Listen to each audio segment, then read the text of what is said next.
Ngaha turaje Nyagasani twitabira ingoma y'urukundo ku izina ry'Imana Data na Mwana na Roho Mutagatifu. Amen. Amahoro bana b'Imana, ni muhumure, Imana iradukunda. Ije kudukiza kuri uyu wa mbere w'icyumweru cya kane cya Adventi, tariki 23 Ukuboza 2024. Noheli iregereje. Isomo rya mbere tujya kuzirikana twarisanga mu gitabo cy'umuhanuzi Malakiya umutwe wa 3 umurongo wa 1 kugeza ku wa 4 n'umurongo 23 kugeza ku 24. Dore uko Uhoraho avuze: ngaha ngiye kohereza intumwa yanjye kugira ngo intunganyirize inzira. Nibwo umutegetsi mushaka azaza mu ngoro ye abatunguye. Koko rero umumarayika w'isezerano mwifuza ngo yaraje, uwo ni Uhoraho umugabo w'ingabo bivuga. Ninde uzihangana umunsi azazaho? Ninde uzakomeza agahagarara igihe azigaragariza? Azaba ameze nk'umuriro w'umucuzi cyangwa nk'isabune y'umumeshi. Azicara hamwe kugira ngo ashongeshe kandi asukure. Azasukura bene Levi bayungurure nk'uko bagenzereza zahabu na feza, maze bazegurirwa Uhoraho kugira ngo bamuhereze amaturo bakurikije amategeko. Ubwo rero amaturo ya Yuda na Yeruzalemu azongera kunyura Uhoraho, mbese nko hambere mu myaka ya kera.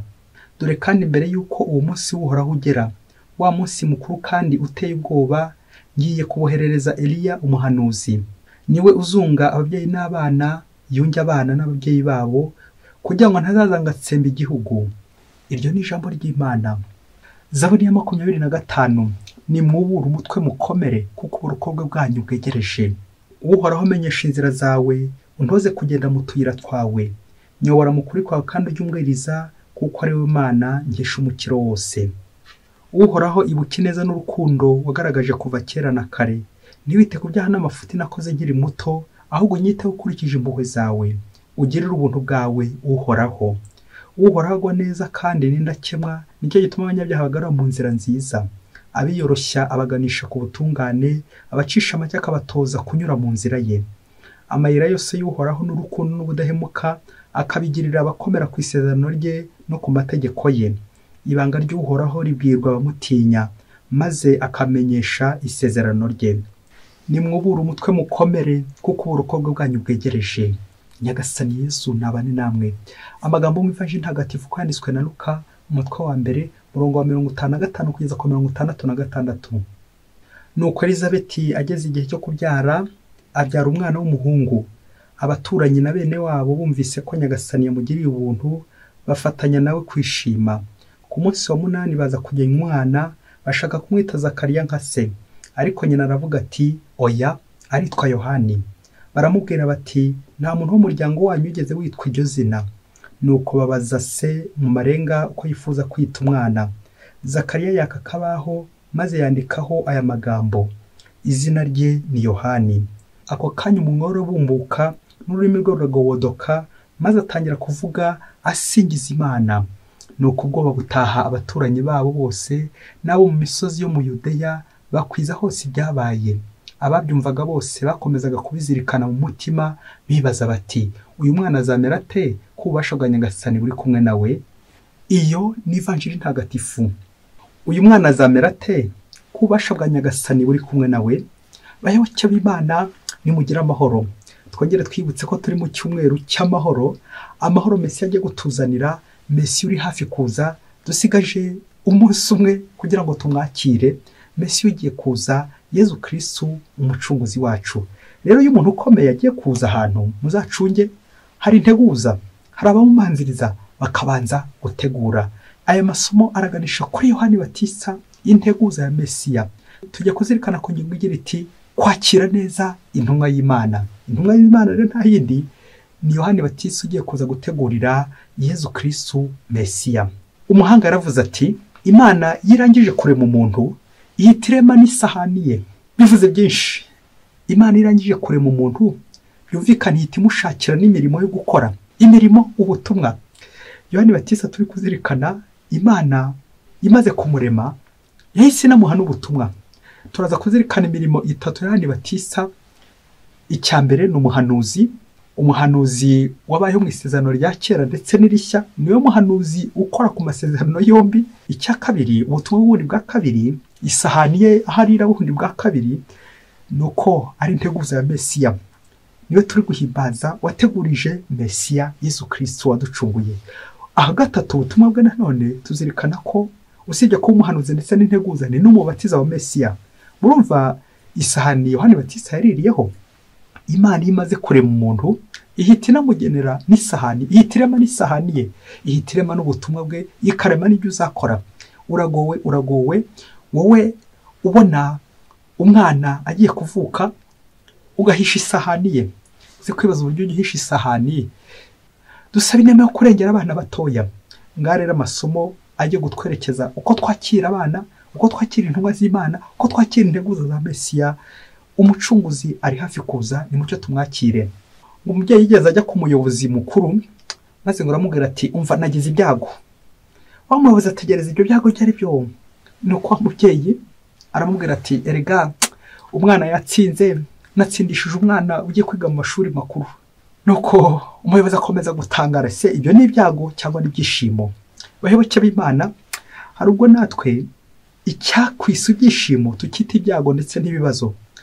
Hari abantu bamwe babona umwana agiye kuvuka, umubyeyi yasamye, umubyeyi atwite, bakagira ngo ni ibyago kandi ari ibyishimo. Ibyishimo by'umwana, kuko umwana ari impano y'Imana. Nawe rero ubiye mu buzima bwawe ibyo wita ibyago cyangwa nibyo byishimo byawe, ahubwo umwana ni impano y'Imana. Ni ngombwa kwishima kuko ninteguza ntuzi ikizamuvamo.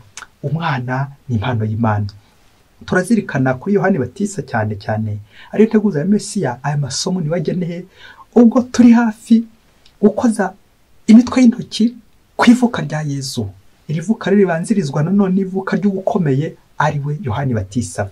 Yohani Batista bamuvuze mu isomo rya mbere nk'integuza ya Mesiya. Bw'umuhanuzi maracyavuga ati ngangiye kohereza intumwa yanjye kugira ngo intunganyirize inzira. Amen, amen. Iyi ntumwa yerekeza kuri Yohani Batista, wa wundi Eliya mushya uzunga ababyeyi n'abana babo, reconciliation. Wa wundi koko uzashyiramo umurongo y'abatisimu yo kwisubiraho, abantu bamara kuyakira ubundi bakiyunga n'Imana, bakiyunga na bagenzi babo. Uyu Eliya mushya niwe twumvise mu ivanjiri uburyo yavutse. Yohani Batista yavutse kwa Zakariya ndetse na Elizabeti. Zakariya bari ingumba bageze mu zabukuru, ariko Imana yakoze igitangaza mu rugo mu rugo rwa Zakariya. Biza kurangira basamye babyara Yohani. Yohani bisobanura Dieu a fait grâce, Imana yagize impuhwe. Mu gihe Imana igira impuhwe, hari n'abandi nabo baba bari kugira ishyari. Ni babandi nyine babona umubyeyi atwite bagatangira bakajya gucisha amarozi, inzaratsi, ibiheko, ibirozi kugira ngo bazice wa mwana. Abo ngabo nyine n'abatambamira umugambi w'Imana. Imana yagize impuhwe, nawe uri kugira ishyari, uri kugira ubugome. Nyagasani yagize impuhwe, Nyagasani yatugiriye impuhwe. Ngo Yohani, Imana yagize impuhwe. Nawe rero nubona umwana ujye ubanza ushima Imana uti Imana yagize impuhwe, Nyagasani yaduhaye inema ze, Nyagasani yatugiriye neza, kuko umwana wese ari impano y'Imana. Amasomo naza gutwibutsa uburyo tujya twakira abana, cyane cyane abana b'impinja. Ubakira ute? Umwana yaje umubonamo igisubizo cyangwa umubonamo ikibazo, uza gukomeza ubyibazeho. Yohani Batista ageze mu rugo rwa Zakariya, ibitangaza biri kuba. Kumvise bwashize uburyo Bikira Mariya na Elizabeti bamaze gusuzanya abana bisimbiza mu nda kubera ibyishimo. Yohani Batista ahuye na Yezu bakishima. Ibitangaza bibiri muri uru rugo. Se araza kugobodoka ururimi, atangira avuge ibisingizo, ndetse no muri Yudeya baraza gutaho n'ibyishimo. Bati uyu mwana azamera ate? Kubasha bwa Nyagasani bumuriho. Bose bishime batangare. Ngiye byabaye muri uru rugo ndetse no ku nkengero zabyo ndetse no ku nkengero zarwo, ibitangaza by'Imana ibyishimo. Kubera iki? Uyu mwana uvutse uri gutuma ibitangaza nk'ibi ngibi. Abatavugaga bakavuga ibisingizo by'Imana. Iyo ubumbuye umunwa ubumbura ute? Ubumbura ibisingizo by'Imana nka Zakariya. Nuko abumbura umunwa atangira gusingiza Imana. Amen. Y'ibitangaza by'Imana. Ngamagambo ya Nyagasani intumwa duha kugira ngo tumuvugire. Ese umuvugira ute cyangwa uramuvuguruza? Ese urenganya abandi cyangwa urabarenganura? Uze kongera urebe uburyo ujya wakira intumwa z'Imana. Ariko by'umwihariko turibanda ku ntumwa ikomeye, umwana. Intumwa ikomeye, uruhinja. ko twakira uruhinja mu muryango wacu, ko twakira umubyeyi umaze gusama, tumwakiriza iki? Wasanga tumwakiriza ibitutsi, ndavuga babandi ngo batwaye inda ku buryo budateguwe, babakobwa babyarira iwabo, tumwakiriza iki?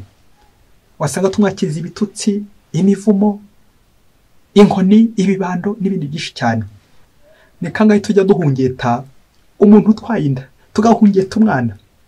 Abantu benshi dukunze kurwana n'ingaruka, consequence, aho kurwana n'impamvu gitera. Mwaho kwica gitera aho kwica ikimutera. Uzasanga abantu benshi dukunze kurwana no gukuramo inda zagiyemo, aho gukuramo icyaha cy'ubusambanyi cyatumye yanda ijyamo. Yamvuga Kinyarwanda igira iti aho kwica gitera wakwica ikimutera. Wasanga nawe ujya uhungeta umwana aho guhungeta icyaha.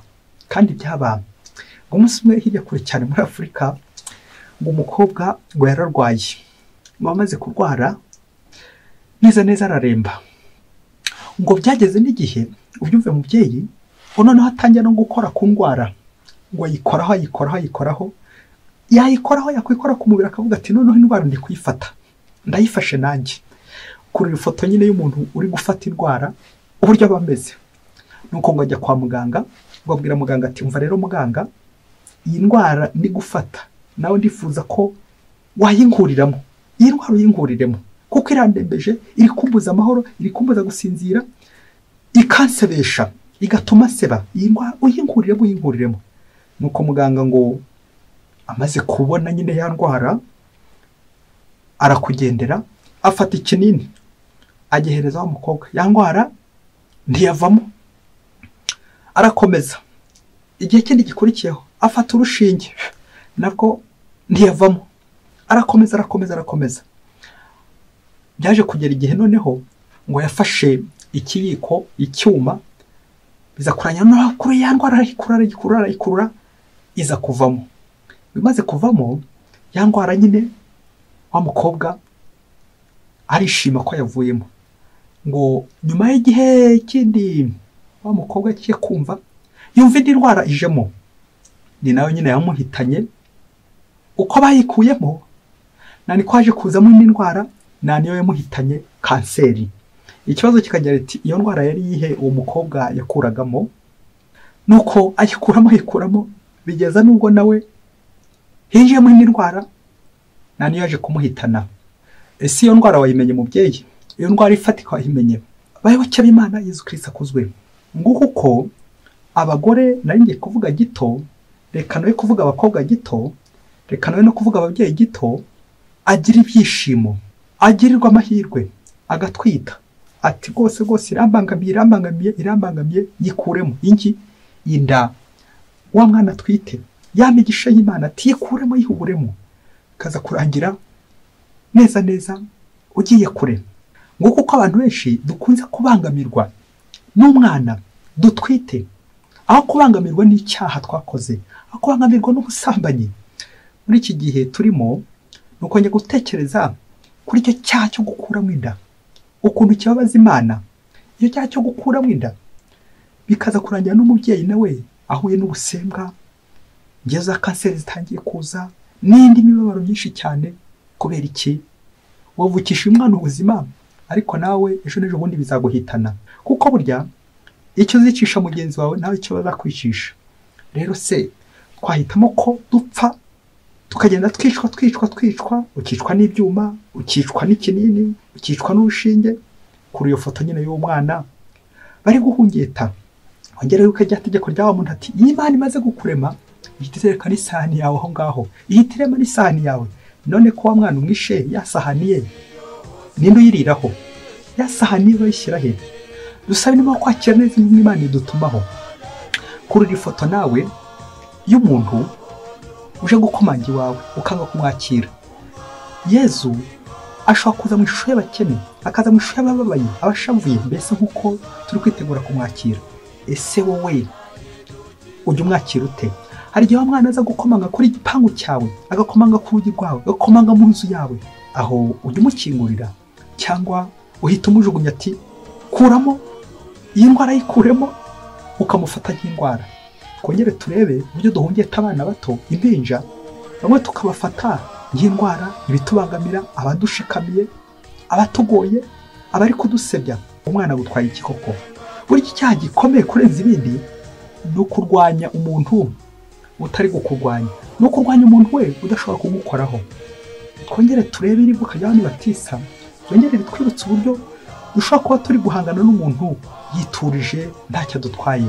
Uwo ni umwana, uwo ni uruhinja. Mubyeyi, isomo twakuramo ni ukurengera abana bose, ari ab'impinja, kurengera abana bose bavutse, kurengera abana bose bagisamwa, kurengera abana bose aho bava bakagera, kuko umwana ari impano y'Imana.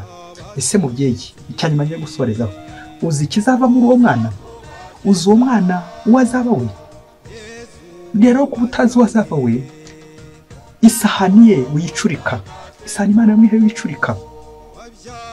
Reka dusoreze ku mwitozo. Njyewe umwitozo njya gukora buri gihe, nkareba ariko ubundi ko ni padiri byagenze bite? Tekereza nawe umwitozo nguyu. Iyo mama wawe akiza gusara, agafatwa n'abazimu n'abadayimoni, agakuramo inda yawe, wari kubura hehe? Icyo cyazo kugitekereza, umwitozo kuwukora, wari kubura hehe? Iyo mama wakiza gusara ntagwe ku ijambo, bikaza kurangira bihwaniye, wari kubura hehe? Uwo mwitozo kuwukora neza witonze, kuko ni ipfundo ry'ubuzima.